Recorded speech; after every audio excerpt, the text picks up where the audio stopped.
ناظرین، امید کرتی ہوں آپ سب ٹھیک ہوں گے۔ اللہ آپ کو اپنی رحمتوں کے سائے میں رکھے اور آپ کی مشکلات اور آزمائش میں آسانی پیدا کرے، آمین۔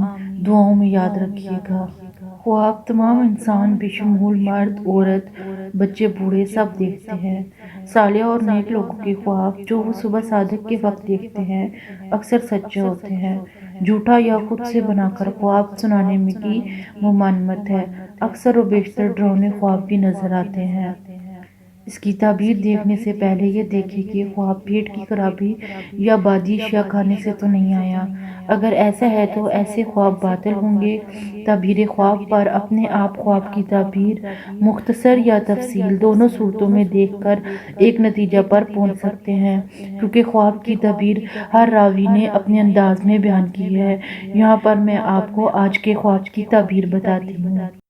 بسم اللہ الرحمن الرحیم۔ السلام علیکم دوستو، میں امید کرتی ہوں آپ سب لوگ ٹھیک ہوں گے۔ اللہ تعالیٰ آپ سب کو اپنی رحمتوں کے سائے میں رکھے۔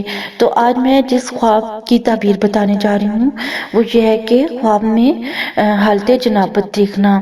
حالت جنابت دیکھنا اس کی دلالت مندرجہ ذیل پر ہوتی ہے، یعنی ایک دوسرے سے دوری، یا نمبر 2 ایسا کام جو بغیر وضو کے سر انجام دیا جائے۔ چنانچہ خواب میں جنبی ہونا بیداری میں کسی ضرورت کو بغیر وضو کے سر انجام دینے پر دلالت کرتا ہے۔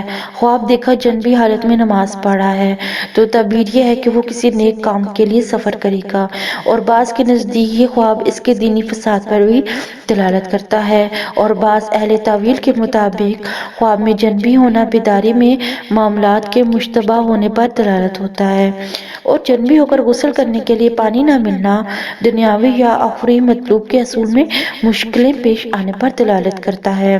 میں امید کرتی ہوں آپ کو میرے خواب کی تعبیر پسند آئی ہوگی، اچھی لگی ہوگی۔ اگر آپ کو میرے خواب کی تعبیر اچھی لگتی ہے تو پلیز میرے چینل کو سبسکرائب کریں اور میری ویڈیو کو لائک اینڈ شیئر کریں، تاکہ میری حوصلہ افزائی اور میں مزید آپ کے لیے خواب کی تعبیر لے کے آ سکوں۔ اور یہاں پہ میں آپ کو ایک بات بتاتے چلوں، اگر آپ نے کسی بھی قسم کے خواب کی تعبیر پوچھنی ہے یا پھر اپنے خواب کے تعبیر وغیرہ پوچھنی ہے تو آپ میرے یوٹیوب چینل کے کمنٹ سیکشن میں یا فیس بک پیج کے میسج سیکشن سے پوچھ سکتے ہیں۔ میں آپ کو آپ کے خواب کی تعبیر بتانے کی پوری کوشش کروں گی۔